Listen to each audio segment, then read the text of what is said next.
Juan Diego Incardona es escritor. Nació en 1971 en Villa Celina, un barrio que en sus novelas es una zona tan marcada por la historia argentina y el peronismo como por el rock, las leyendas y personajes que nos abren un universo fantástico. Publicó Objetos Maravillosos, Villa Celina, El Campito, Rock Barrial y Amor Bajo Cero, además de relatos en numerosas antologías como No hay cuchillo sin rosas, Buenos Aires escala 1 en 1 e Infraganti.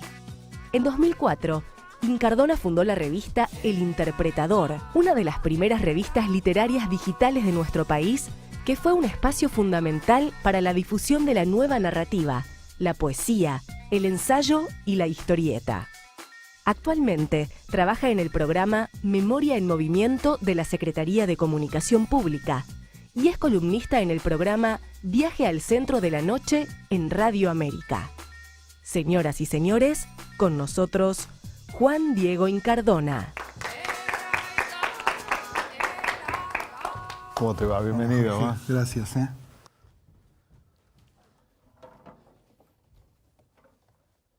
Bueno, vos sabés, Juan Diego, que en general con la mayoría de los escritores y otros entrevistados uno pregunta por el origen y después pasa a lo que se escribe, a lo que ha escrito. Acá las dos cosas van juntas. Tengo en mis manos tu libro Villa Celina. Y hablar del libro es hablar de tu infancia y de gran parte de tu vida. Sí, en realidad fue un camino raro porque aunque Villa Celina es el barrio donde yo viví casi 30 años, mi camino con la escritura no empezó ahí.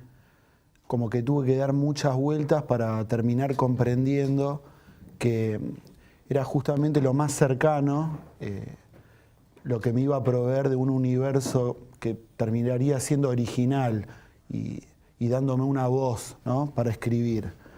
Pero en realidad, antes de ponerme a escribir la saga de Villa Celina, que continúa en otros libros, por ejemplo, ahí tenés El Campito, que es una novela, o Rock Barrial, que también es un libro similar a Villa Celina. Antes escribí un montón de cuentos que no tienen nada que ver con esto, ¿no? Fue como una... ¿Estudiaste? De todo estudié. ¿Pero letras? Sí. ¿En Puan? Sí, fue lo que más estudié. ¿Y sobreviviste sí, a Puan? Con todo respeto a los que han estudiado Puan, acá nuestro productor es también egresado de letras y escribe. Pero hay como una leyenda, ¿no?, en torno a estudiar letras y matar al escritor en un mismo procedimiento. Sí, no sé, yo no tengo esa posición. Entiendo que muchos escritores que pasan por letras quizás encuentran productivo como la rebeldía antiacadémica. Yo cursé 20 materias y creo que para mí la facultad fue muy importante. Me formé en la literatura en la universidad. Pero bueno, en un momento dejé porque quizá la escritura de ficción o más creativa tal vez no era compatible con la lógica que imperaba en una carrera académica. Es como que tomé lo que me servía. Pero además, antes de llegar a letras, estudié muchas cosas. Empecé por ingeniería mecánica, así que imagínate que las vueltas que di. Yo venía de un industrial y pasé también por ciencias de la comunicación, por el conservatorio de música. Como que me costó encontrar mi verdadera vocación y creo que un poco la literatura terminó sintetizando. Tenías como un mandato de devolverle a tus viejos lo que conocemos como un título serio. Sí, el sueño de mi hijo, el doctor. En mi caso era mi hijo el ingeniero. Mi viejo siciliano, un tipo, un obrero de toda la vida de fábrica, mi mamá maestra. Y bueno, Villa Celina también un barrio de clase popular, clase obrera, y está ese sueño, ¿no?, del ascenso social a través de los hijos que se convierten en profesionales, ¿no? La verdad que no sé si cumplí con las expectativas de mis padres.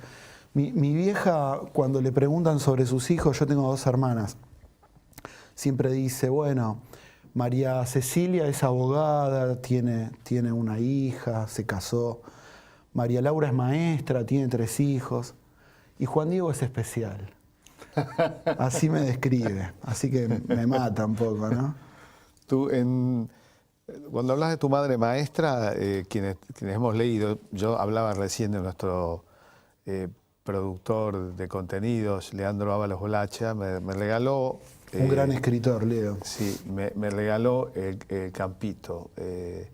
Yo ya venía oyendo hablar de vos, te da un lugar muy especial en su ensayo Rodolfo Edwards, su magnífico ensayo La palabra y el bombo. Sí, con el bombo y la palabra. Con el bombo y la palabra. Buenísimo ese libro sobre literatura y peronismo. Excelente, un aporte excepcional, porque no abundan reflexiones. También alguien que desde las letras ha recuperado el valor del peronismo como un yacimiento ficcional extraordinario, ¿no? Pues, Villa Celina, mucha gente sabe dónde queda, pero está ubicada en un lugar muy especial, ¿no? Y esa geografía de Villa Celina tiene que ver también con determinadas particularidades, porque cuesta creer que la patria chica, es decir, yo voy a rebobinar. En Mirta de Liniers a Estambul, en mi película, le hago decir a Mirta, y creo en ello, que el viaje más largo que hizo fue de Liniers al centro, y que ella estaba acostumbrada a cruzar un puente y pasar a 2 ciudades, como pasa en Estambul, donde cruzas un puente y estás no solo en una ciudad, pero en 2 continentes. Ese salto de la capital a Villa Celina es muy, muy difícil. Y sí, creo que sucede con gran parte de los barrios del conurbano, ¿no? De todas maneras, la capital inmediata, cuando uno vive en Villa Celina, no es tan distinta a la idiosincrasia bonaerense, porque nosotros limitamos con Villa Lugano, Villa Soldati, claro, Mataderos, que son de una idiosincrasia bonaerense. Aunque igual se nota a medida que van pasando las cuadras cierta progresión como de la ciudad, diferente a la del barrio de La Matanza en este caso, porque viste que es como que el conurbano es raro, no es la ciudad y no es el campo, pero tiene algo de las dos cosas. Por lo menos la Villa Celina, que yo me acuerdo, tiene un imaginario mezclado, un poco urbano, de semáforo, autopista, asfalto, monobloc, y algo de lo rural. La luz mala en el campito, el lobizón, el hombre gato, que es nuestro monstruo autóctono del conurbano. ¿Existe realmente la leyenda del hombre gato allí? Vino 2 veces el hombre gato, yo nunca lo vi, pero deja sus huellas, y hubo gran cobertura periodística. Empezó en el año 84 en Bransen a aparecer, y se pueden ver incluso en internet las noticias, en muchos diarios, que son desopilantes, ¿no? Donde se recogen testimonios de los vecinos, de la policía, que persigue al hombre gato. Incluso se organizan cuadrillas armadas y, bueno, en Villa Celina hubo varios tiroteos. La gente salía a la noche a tirarle a los árboles porque había una paranoia muy importante. Y después vuelve en los 90. Fue la última vez que vino el hombre gato a Villa Celina, y justo coincidió con que yo me fui del barrio, me fui a vivir con una novia a Edo, en el partido de Morón. Y me acuerdo de ver en Crónica TV la placa roja diciendo: Villa Celina, el hombre gato resiste en la copa de un árbol. Y transmitían en vivo y estaban todos mis amigos cascoteando un árbol donde supuestamente está el hombre gato, y a mí me agarró esa melancolía de ver como un pasado a través de la televisión, donde estaban mis amigos, los vecinos, en torno a un ritual raro frente a un eucaliptus, donde estaba el hombre gato, y yo me sentía muy lejos. Yo creo que ahí, en Aedo, yo empecé a escribir fuerte narrativa, aunque todavía no tanto ligado a lo que vendría a ser el paisaje conurbano, pero ese alejamiento del barrio, como el de aquel día, me permitió ver otras cosas. El hombre gato es un personaje casi central es el que acompaña a Lingera en El Campito, ¿no? Sí. Es el narrador de toda la gesta. Contale un poco, porque...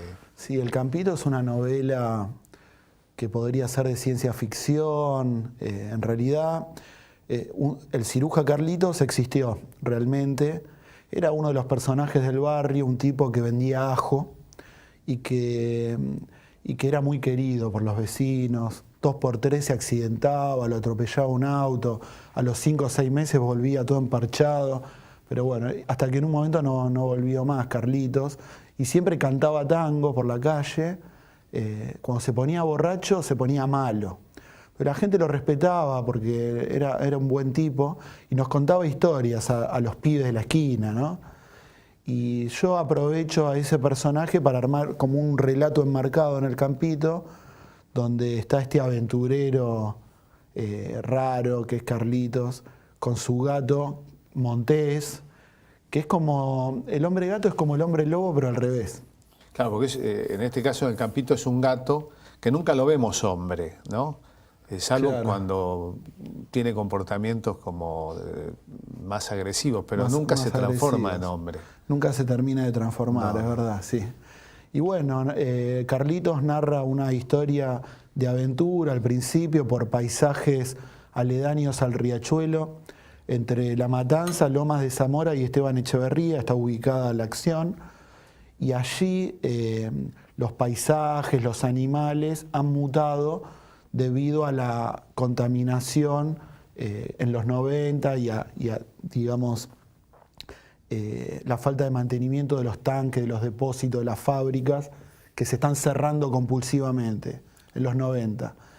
Y bueno, eso genera como un paisaje medio posapocalíptico y ahí sucede una batalla. En un momento, en la novela hay muchos barrios construidos como Ciudad Evita. Ciudad Evita, visto desde arriba, es la figura de Evita. De hecho, recuerdo de chico, Jorge, amigos que me decían, yo vivo en el Rodete. ¿De qué me está hablando este chabón? El Rodete de Evita. Claro, ¿no? Y decían así. Decían así, yo vivo en el Rodete. Ciudad Evita, además, un barrio con circunscripciones, secciones, medio complicado, ¿no? Tiene algo de laberinto. Y ahí en El Campito está el barrio Mercante, el barrio Gatica, donde viven diferentes ramas del peronismo. Y en la novela, en un momento, sufren un ataque de las fuerzas de la oligarquía, ¿no? Y bueno, con el ejército en la vanguardia, invaden La Matanza y se desata una guerra civil, pero con monstruos, hay enanos peronistas, está En el barrio Mercante viven los enanos peronistas, por ejemplo. Viven los enanos peronistas que son también centrales un poco en la historia, porque Carlitos se hace un poco amigo de ellos y termina combatiendo para el lado peronista, aunque Carlitos es un tipo medio un vagabundo, ¿no? Como, no es que tiene una militancia política, pero bueno, por afinidad defiende a los barrios bustos del peronismo. Los barrios, el barrio Mercante. Me llamó mucho la atención. Yo estoy trabajando una novela sobre el bombardeo. Te has informado, porque por ejemplo hay en el medio de la guerra intervienen de pronto los aviones, intervienen los Pulqui y los Gloster. Los Gloster Meteor. Y el barrio o la zona se llama Adradas. Sí. Que es un nombre, yo creo que muy pocas personas conocen ese nombre. Y podés contar quién es Adradas. Sí, Adradas fue un piloto leal a Perón que fue el primero en realidad que derribó un avión a reacción.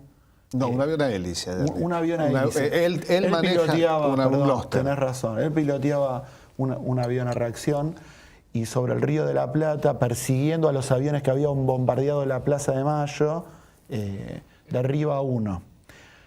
Tomo esas pequeñas situaciones o personajes y los articulo dentro de la trama, donde hay un bombardeo también a la changuicenda. La changuicenda es distinta a la bicisenda, ¿no? Es un lugar de los changarines en el Mercado Central que sufren una especie de bombardeo del 55.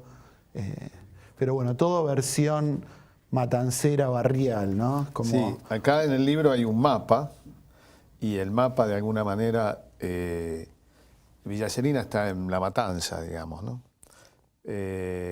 Está el mapa dividido por el río Matanza. Tenemos además estas mutaciones, que ya las anticipás en Villa Celina, porque esta jauría de perros con dos narices, sí, mutantes de la contaminación, vos conociste, nos enteramos, yo leí al revés, en un orden invertido, los dos libros. Tuvieron en el barrio un perro con dos narices. Sí, unos amigos, los hermanos Cabrera, Fabián Morraja Cabrera, eran de Lanús y ellos habían adoptado un perro de dos narices que lo encontraban a orillas del río, ¿no? Es un mutante en serio, ¿eh? Claro, un mutante. Y sí, un poco basado en ese cuento y en otro de Villa Celina que se llama La Culebrilla, donde también hay una caminata a través de los descampados que rodeaban al barrio. Esos barrios, Villa Celina, Tapiales, Aldo Bonzi, Villa Madero, digamos toda la zona, digamos, que está al sudoeste de la capital federal, dentro del partido de La Matanza, tenía algo como insular, ¿no? Porque eran cascos de barrios, pero separados por una masa oscura de campo. No era ahora está todo edificado, pero en ese momento yo lo recuerdo, había mucha oscuridad y mucho descampado, basural, río, y era nuestro espacio de aventura y es el espacio donde transcurren también las acciones. Lo realmente magnífico es cómo tomando, esto no es nuevo, de Tolstoy y su remanida frase, pasando por En busca del tiempo perdido. Lo interesante es cómo muchos escritores suelen buscar en la imitación o en referencias de otros escritores, cuando en realidad el material, el yacimiento, como dije antes, lo tiene de su propia vida, ¿no? De su propia... Vos me decías que escribiste antes de escribir esta saga de Tumacondo. Sí. ¿Cómo buscaste tu camino literario? Y fue a los tumbos, totalmente a los golpes. Pero es verdad que en un momento se filtran los gustos, las lecturas que uno ha tenido. Yo de chico, y creo que de grande también, siempre he leído mucho aventura, ciencia ficción, fantástico. Y también después, bueno, ya en la facultad, más de literatura argentina y latinoamericana. Me encanta Juan Rulfo. Escribí al Campito pensando un poco en Pedro Páramo, en las fantasmagorías de los ejércitos mexicanos, ¿no? Pero es verdad que me costó llegar a darme cuenta que el mejor secreto estaba a la vista de todos, delante de mis propios ojos, ¿no? Como enseña La carta robada de Edgar Allan Poe. Porque creo que al principio yo imitaba una idea de la literatura que en mi caso era muy berreta. En la facultad absorbía la literatura como una cosa elevada, solemne, ¿no? Totalmente acartonada, donde, bueno, obviamente el estereotipo de un genial escritor, pero que yo leía mal, era Borges. Entonces en mis cuentos, el vendedor ambulante en la cancha de Boca vendía los panchos con vehemencia. Había problemitas de registro, ¿no? Todo era pero puede caminado. Mezclar el pancho con la vehemencia tiene también su... Sí, pero bueno, era un poquito forzada la cosa y todo estaba conjugado en pretérito perfecto. No decía caminé hasta la esquina, era he caminado hasta la esquina. Pues todo era trascendente, importante. Y en un momento, cuando yo estaba haciendo la revista El Interpretador con varios compañeros de la facultad, con amigos, y yo venía escribiendo estos cuentos como muy rebuscados, ellos que me escuchaban contar las anécdotas de Villa Celina, la de los Reyes Magos peronistas, la del hombre gato, el hijo de la maestra, me dijeron, loco, dejate de joder con esas historias neoborgianas y ponete a escribir de tu barrio. Y bueno, tímidamente así fue. Ponele al pancho mostaza y no vehemencia. Claro. Bueno, Juan Diego, vamos a un corte y seguimos conversando.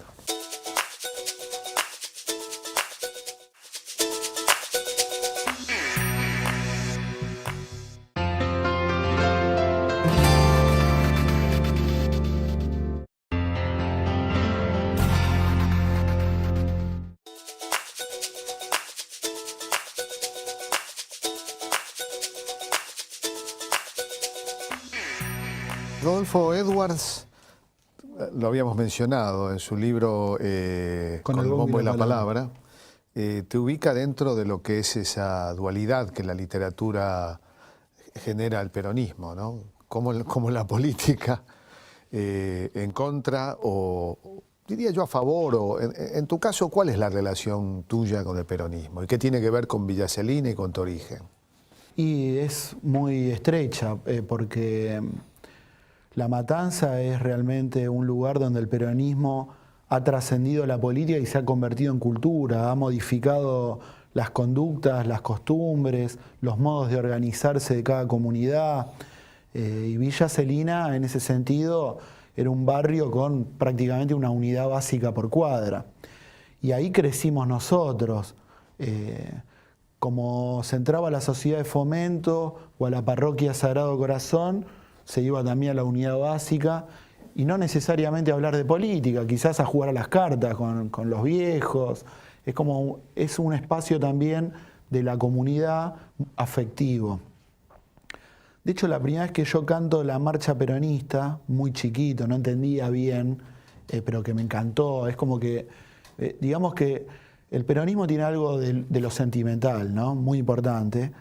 Es como que la camiseta me la puse ese día, que fue un Viernes Santo, después de un Vía Crucis, en el patio del Sagrado Corazón, donde todos los curas y seminaristas, después de terminar el Vía Crucis, se pusieron a cantar la marcha peronista, con los guías de los grupos juveniles. Yo iba a Perseverancia, que era un grupo de la parroquia, que fue muy importante. En Villa Celina contuvo mucho a todos esos chicos de los 70, de los 80 y parte de los 90.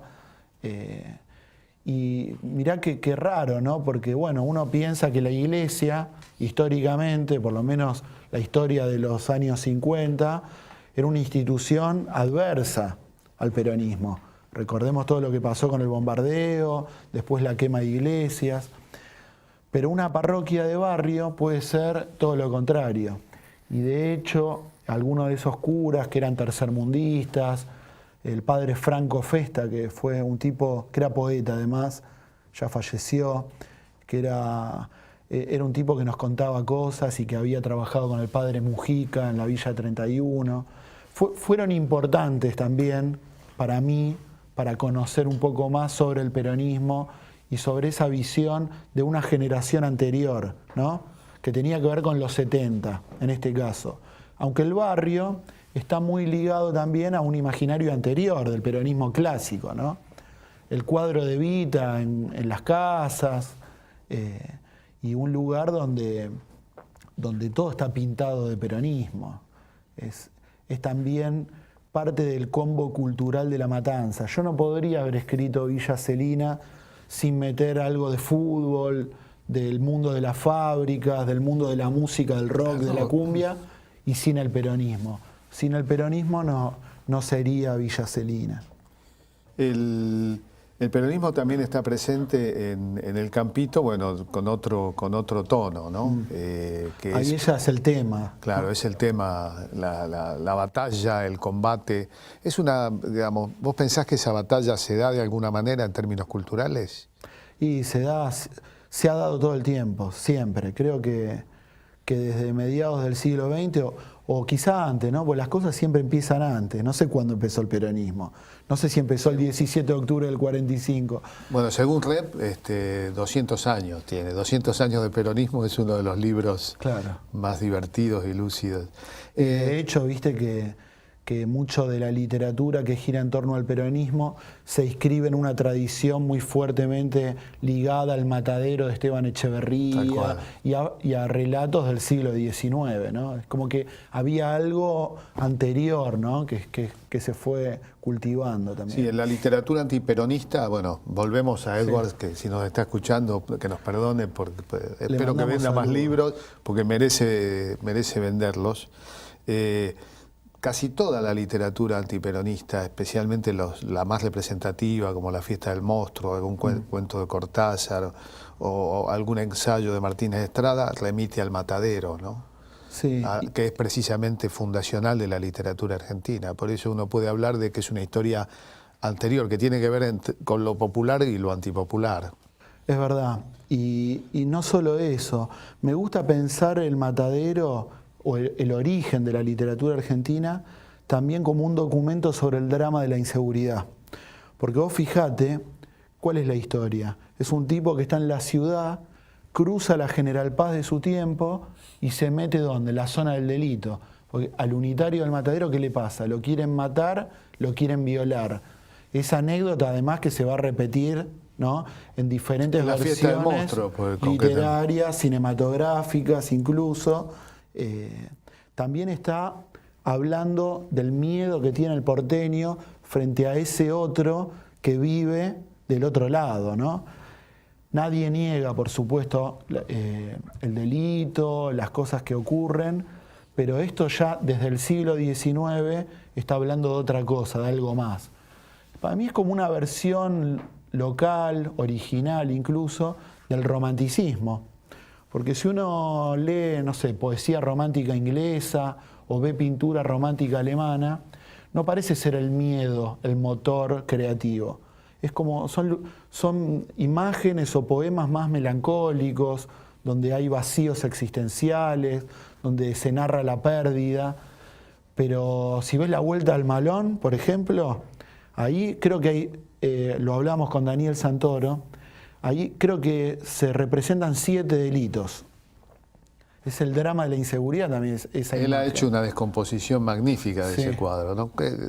Está, entre los delitos está, bueno, el robo, la violación, cuatrerismo, sí, asesinato, secuestro. Sacrilegio de llevar, Porque, llevan sí, un cáliz. son protoperonistas que vienen de saquear una iglesia en el siglo XIX. Sí, es una imagen que habla de también ese temor del hombre de la ciudad frente al que vive del otro lado y que sintetiza el peligro. Ahora, Juan Diego Incardona, nacido en Villa Celina, conoce muy bien Palermo, hasta conoces Barrio Parque, conoces Barrio Norte, has caminado Recoleta. Ahora, ¿no te preguntás qué pasa con quienes, con una pertenencia social, sin desmerecer a nadie, porque no hay ningún barrio? Perón, yo siempre digo, vivió en Barrio Norte y allí vivió con Eva, o sea, no hay barrios, pero en general la gente que vive en esos barrios no tiene la menor idea del otro, y el otro es el que vive en Villa Celina. Esto genera también, ahí hay una matriz muy fuerte en esta cisura que la Argentina tiene en torno a la cultura y en torno a la política y en torno a los hechos históricos, ¿no? Sí, hay algo que es importante que tiene que ver, volviendo a este tema del miedo, del delito, ¿no? Que nadie niega lo que pasa, pero pareciera que el lugar donde viven más de 10 millones de personas solamente está pasado por los crímenes. Me parece que también todos los que en los últimos años somos varios escritores que ficcionalizamos un poco y documentamos artísticamente nuestras vivencias en los barrios periféricos, está bueno que iluminemos otros aspectos también, que tienen que ver con valores como la solidaridad, con los valores de la comunidad, que quizá no está tan encerrada en su propio departamento, ¿no? Viviendo una vida de enajenación o alienación en el gran ritmo de la ciudad, sino en un ritmo más pueblerino, incluso similar al de la provincia, que yo recuerdo como muy hermoso. Y a veces pensar que el conurbano solamente es el espacio del delito no hace justicia, ¿no?, a lo que vive tanta gente cada día. En los GPS suelen tener una advertencia en relación a esos barrios. Dicen, atención, llegando a zona peligrosa. Hombre gato, tierra del hombre gato, enanos peronistas. Sí, claro, estaría bueno, ¿no?, hacer un manual de GPS ficcional. Pero sin embargo, en relación al daño ejercido contra el país, el pueblo, la nación, el conjunto de la sociedad, creo que debería decir, atención, llegando a peligrosas, llegando a otros barrios que han lastimado más a la sociedad que estos supuestos barrios peligrosos. Me gustó lo del GPS. Nos Te tenemos lo que dejo. juntar con Leandro Ábalos Blacha, con el Tigre Oyola y alguno más, armar una especie de GPS mágico. Así como existe, bueno, Borges transita el suburbio también. Sí. En los tiempos en que lo transita, el suburbio estaba marcado fundamentalmente. Las orillas refieren al arroyo Maldonado, Claro. la actual avenida Juan B. Justo. El hombre de la esquina rosada, la parte de atrás, donde se produce de alguna manera el crimen, tiene que ver con el arroyo Maldonado, ¿no? Un arroyo donde, por ejemplo, mi padre aprendió a nadar y que en la década del 30 se tapa y todos conocemos Juan B. Justo. Pero en general en la literatura argentina, esos escritores que son de clase media, media alta o alta, son visitantes de ese mundo. Incluso Borges deja de visitarlo, como muy bien lo subraya Galasso en un magnífico libro que es Borges, un escritor atrapado en el laberinto semicolonial. Hoy hay una irrupción de otra literatura donde el suburbio se cuenta a sí mismo, ¿no? Es verdad, con voz propia, porque no solo Borges, esos cuentos son los que a mí más me gustan de Borges, ¿no? Los cuentos de cuchilleros, pero pensemos incluso en otras vertientes de la literatura argentina. Leopoldo Marechal, Roberto Ar, también escriben movimientos de personajes que se mueven por la ciudad y en un momento cruzan la General Paz de su tiempo. A mí me gusta como usar esa frase, ¿no?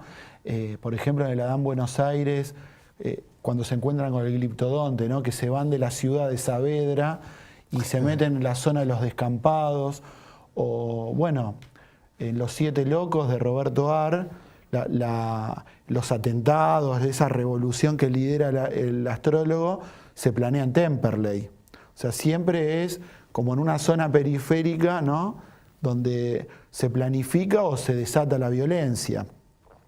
Y muchos libros, incluso algunos vinculados a la historia, por ejemplo, Operación Masacre, ¿no? De Rodolfo Walsh, también. León Suárez. José León Suárez, Los fusilamientos.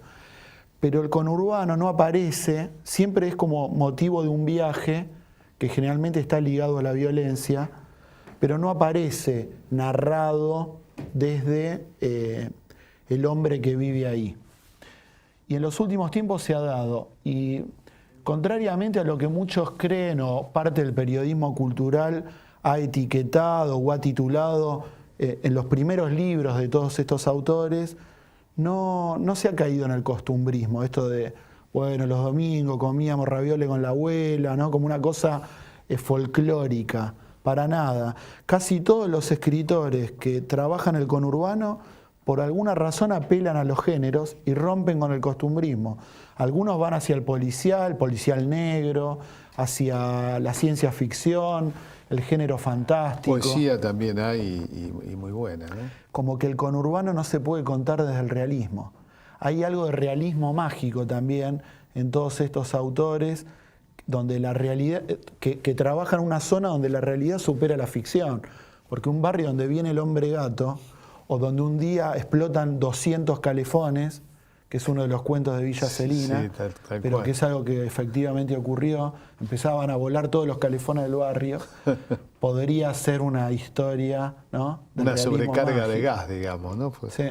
está la maestra también, ¿no? Que es tu mamá. O sea, están todos los elementos que conforman el modelo de una comunidad organizada, por decirlo de algún modo, y también está la decadencia de ese modelo, ¿no? Es verdad. El ahorcado metaforiza la decadencia, pero la maestra también es pacificadora, es inclusiva. Contame un poco sobre este personaje tan cercano a vos.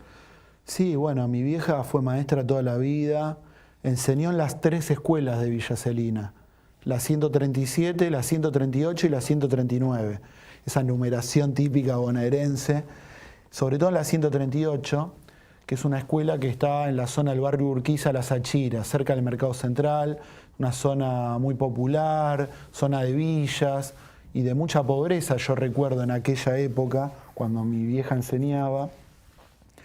Y bueno, el cuento que aparece en el libro es muy simple. Se narran anécdotas de las veces que yo me salvo de recibir palizas por ser el hijo de mi vieja, ¿no? Como que había algo de código. Te reconocían por el hijo de la maestra. Para que es el hijo de la maestra, ¿viste? Como zafaba gracias a eso. Pero sí, creo que hay algo de la comunidad organizada y de la comunidad desorganizada también, porque quizás los cuentos más felices llegan hasta más o menos los 80, por ahí, que tienen que ver con mi infancia, pero ya en los 90 cambian algunos lenguajes, cambian los códigos, las instituciones empiezan a enrejar, y ahí sucede algo que para mí fue muy importante en mi barrio y en otros, que es la irrupción del rock barrial. Algo que despierta mucho prejuicio, quizá el rock de los 90, pero que yo lo recuerdo como un fenómeno social donde se expresaron muchos jóvenes de aquella generación en una época donde no había la militancia política que hay ahora o que hubo en los 70, donde el joven sublimaba mucho con el arte y la banda de rock era un poco ese espacio, ¿no? No solamente para tocar música, sino también como de una especie de pseudo militancia con la banda, todos con aerosoles, calcomanías, ¿no? Pintando, pegando en los colectivos, viejas locas, Río Verde, callejeros, estoy nombrando a las bandas de la zona. De la zona y muchas otras también. Ahora, bueno, vamos a un corte y en el próximo bloque seguimos hablando con Juan Diego Incardona y de esta relación con el rock chabón, ¿no? Con el rock suburbano y con algunos conocidos de este mundo.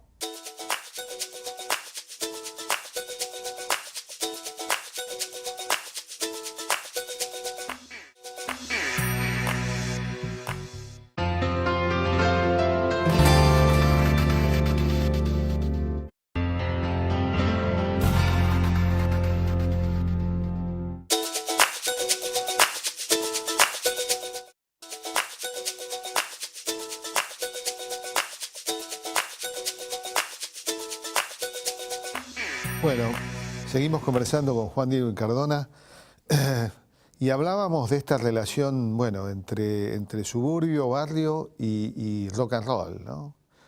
Uno de tus libros tiene que ver con eso, yo ese no lo he leído.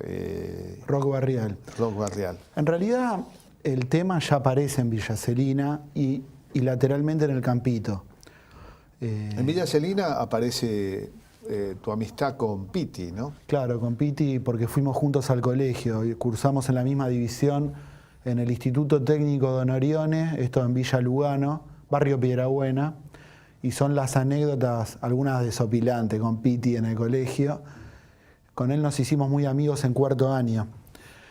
Yo, con esto de mi hijo el ingeniero, mi hijo el doctor, que decíamos antes, caí en un industrial, pero yo no quería saber nada en realidad con el industrial porque creo que al día de hoy Fitito, Forfal con Chevy, como que no representaba el estereotipo masculino que sí lo hacían mis compañeros, que se sabían todo de autos. A mí me gustaba ya leer literatura, historia, y estaba ahí donde las materias se llamaban resistencia de los materiales, termodinámica, mecánica aplicada. Hasta que en cuarto año tuvimos una materia muy rara, que es, en ese contexto, que se llamaba literatura, y que a nadie le gustaba. Estaba en el industrial. En el industrial. Y recordás, viste, que en el colegio muchas veces los profesores daban como consigna una redacción, como un ejercicio de escritura. Bueno, ya en el primario, ¿no? Que para mí fueron como mis primeros cuentos, ¿no? Las redacciones del colegio. Y ahí escribí una que era sobre un puente de grúa, que son como unas cosas que se mueven por adentro de las fábricas para levantar objetos pesados. Grúa portante, me Claro. me dice el director, que se ve que fue al industrial también. Ah, bueno. Y bueno, en el cuento se derrumba el puente de grúa y aplasta a todos los obreros, como una cosa medio trágica o rebelde de ese chico que estaba incómodo, ¿no?, con la situación. Yo además venía de otro colegio y de otro barrio. Me tuve que ganar el derecho de piso en el Don Oriones. Y en cuarto año ese cuento para mí fue importante porque me acuerdo que cuando terminó a la salida en el recreo, 2 o 3. En mi recuerdo está Piti también, como que me dieron la bendición, como que me dijeron muy buena, loco, como que ahí la literatura también fue una sensación de pertenencia. Y siento que ahí se modificaron algunas cosas en mi estadía en ese colegio. Con respecto al rock, fue muy importante en los 90, todo el fenómeno del rock barrial, de las bandas que se hicieron conocidas y de las que no, de las que circularon por demos, de los recitales que se hacían en la calle. En los 90, los pibes, los tanguitos de los 90, no estaban adentro de un baño como la Perla del Once. Estaba la dictadura. Soñando con naufragar, ¿no? Con estas ansias de libertad, como cuenta La Balsa, ¿no? Eran pibes donde que su primera sala de ensayo era la calle. Por eso, las primeras letras, incluso yo escribía canciones para algunas bandas de Villa Celina, una que se llamaba Pocas Nueces, otra La Guirnalda de Afrodita, ¿viste esos nombres de las bandas? El tiempo que le dedicarían a buscar el nombre original, ¿no? Sí, no, a veces salía bastante rápido. Pero lo primero que uno veía que era la fábrica cerrándose, el tipo que cobró la indemnización y se compró un remis o se puso un kiosco. Los mutantes. O el ahorcado del tanque de agua, que es otra situación de Villa Celina, ¿no? Que fue como una leyenda suburbana del barrio mucho tiempo, ese tipo que se ahorcó y que no se sabía bien lo que pasaba. Pero para mí los obreros de la zona, digamos, de este primer cordón industrial, de Villa Celina, por ejemplo, fueron mutantes en los 90. Por eso ahora estoy escribiendo una novela de mutantes que es como una metáfora, porque el tipo que deja el oficio de 30 años porque cierra la fábrica y se convierte en otra cosa, ¿no? Pasa de ser tornero a remisero. Todo está mutando, no solo el perro dos narices. Ya los habitantes están mutando, ¿no? Y en medio de eso, los hijos están tirados en la esquina zapando al principio canciones de Sui Generis, de Almendra, de Manal, y muy tímidamente empiezan con las propias letras. Esto ha despertado mucho prejuicio, incluso dentro de las vacas sagradas de nuestro rock. Gente que de estas bandas que acabamos de mencionar, que son geniales, pero que ven con mucha distancia el rock chabón. Le dicen que en realidad no es una expresión autóctona, porque no es que... Es como Cabecita Negra, digamos. Es como Cabecita Negra, porque no es que uno dice, yo hago rock chabón. Claro. ¿No? En los 90 nadie se autodefinía así. Son etiquetas que ha puesto el periodismo cultural de un modo, me parece, como degradante, en parte, donde de algún modo se resume toda esta cantidad de pibes tocando como, bueno, un combo de drogas, alcohol y nada más. Pero en realidad hay otras cosas. Y me parece que son interesantes, son valiosas, y creo que ya hay algunos tipos, algunas personas en ámbitos académicos que lo toman como un objeto de estudio para pensarlo desde otro lugar, ¿no? Como rescatar también un movimiento social, generacional. Me viene la palabra resistencia también, ¿no? Como una resistencia cultural también. Incluso inconsciente, ¿no? Porque yo recuerdo el 2001, aquel 20 de diciembre, yo estaba en Plaza Congreso. Muchos de los pibes que se tiraban piedras con la policía eran los pibes de las esquinas, los que se tiraban a tomar una cerveza, a jugar a la pelota, de los barrios de Flores, de Boedo, de Soldati. No estaban las organizaciones de militancia que hay ahora, ¿no? Había una rebeldía que se fue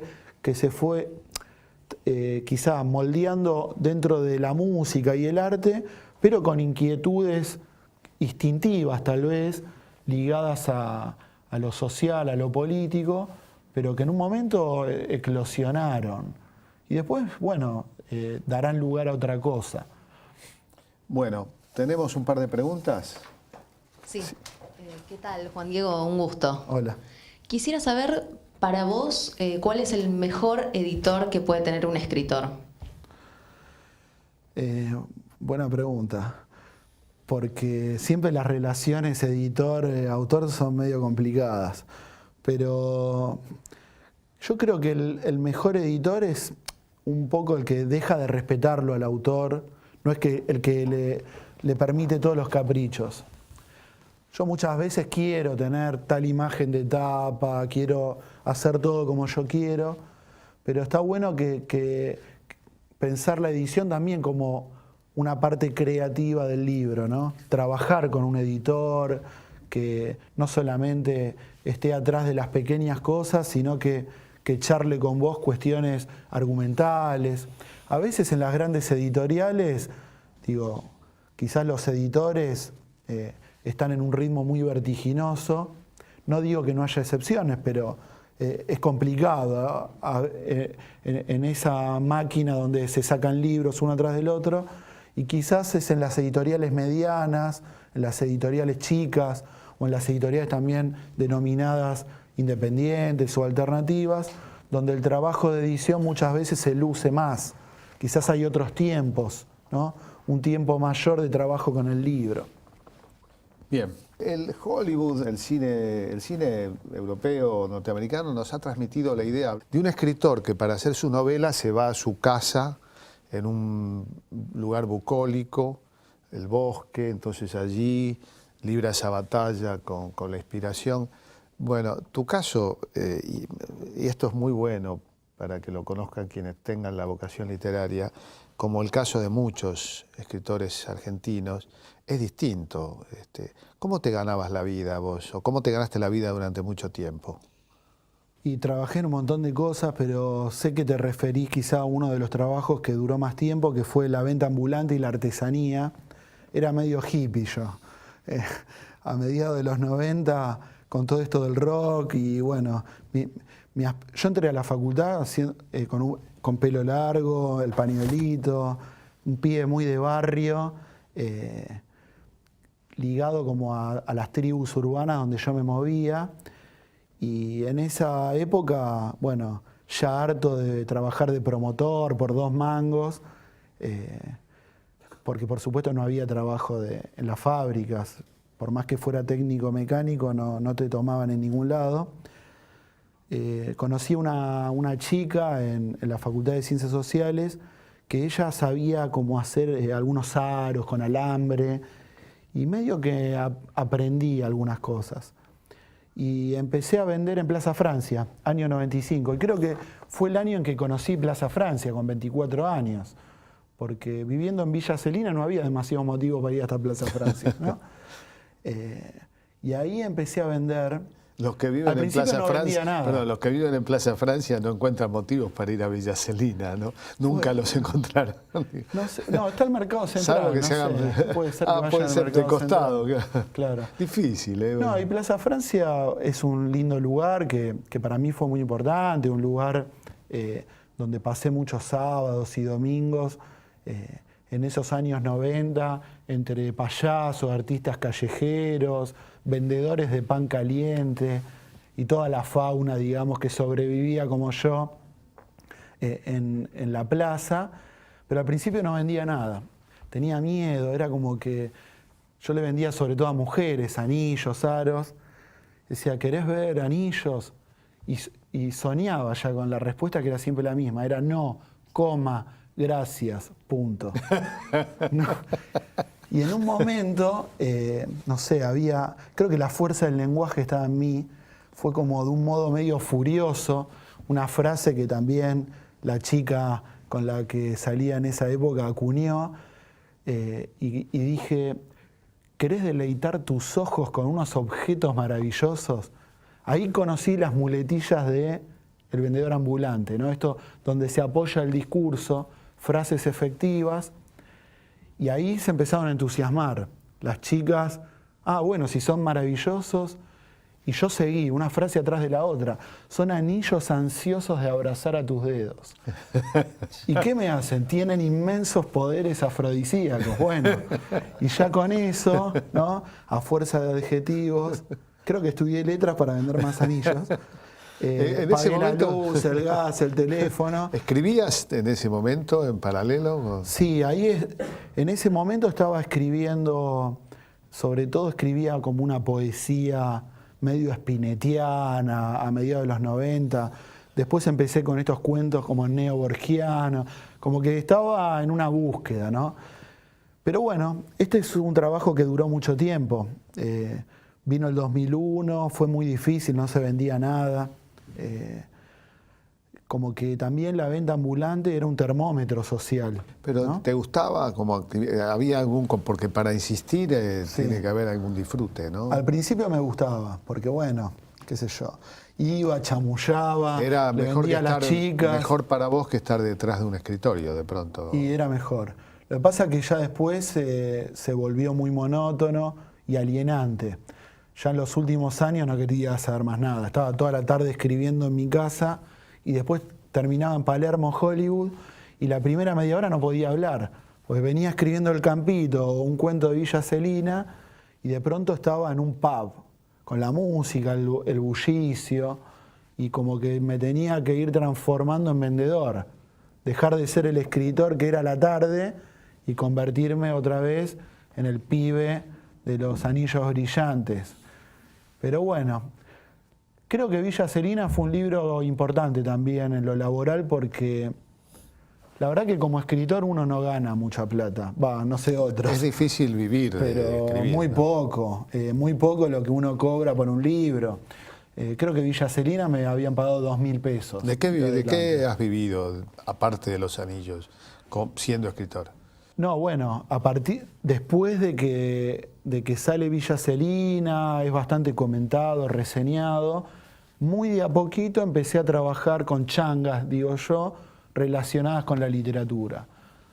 Dar un taller literario, escribir un artículo para un diario, hacer algo en gestión cultural. Muy de a poquito fui como progresando y dejando la calle, ¿no? Dejando la venta ambulante, que ya me tenía medio podrido. Quizás ya no era como en los primeros años donde yo era más joven, tenía otra energía y estaba ahí con mis anillos.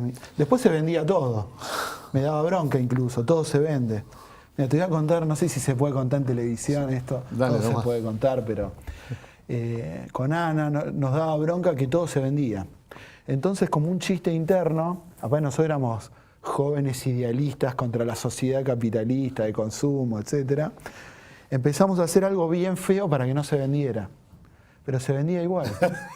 Y hacía un corazón todo mal pintado. Por alguna razón estábamos en contra de los corazones. Y hacía un corazón horrible, le puse cara comercial, se vendía. Un día yo estaba haciendo un personaje en Parsec, ¿viste con eso que hacen los duendes? Sí, sí. Bueno, con una masilla. Mis primeras creaciones eran horribles, valían 3 pesos, pero se vendían. Y dejé uno que era como El Ladrón, se llamaba el personaje. Y me llamaron por teléfono, y bueno, por acción de la gravedad, la masilla se fue para abajo. Y lo vi, era horrible, y le puse Hombre Riñón. Fue de culto. Se vendió enseguida. Todo esto lo hiciste en literatura también, ¿no? En un libro que se llama Objetos Maravillosos. Finalmente, ¿cómo cierro esta historia? Un día dije, voy a hacer un collar, perdón la palabra, de mierda, a ver si se vende. Y en Celina, unos amigos, los escobitas, tenían caballos, y fui a juntar bosta de caballo, mezclada con pegamento, armé como en las mostacillas, las engarcé y armé un collar hecho de bosta, fresca. Lo llevé a Plaza Francia. Primera tarde un tipo lo vio, Duchamp, vanguardismo total. Vos le decías que estaba hecho de... Claro, yo decía la verdad, tratando de Era un collar desafiar de mierda, las leyes de consumo. Pero bueno, un tipo lo vio como una cosa, arte conceptual. 5 millones de moscas no pueden estar equivocadas. Y se vendió. Así que bueno, todo se vende, lamentablemente. Bueno, Juan Diego, la verdad agradecemos tu visita y sobre todo tu obra, tu literatura, y seguí produciendo. Gracias por la invitación. Gracias.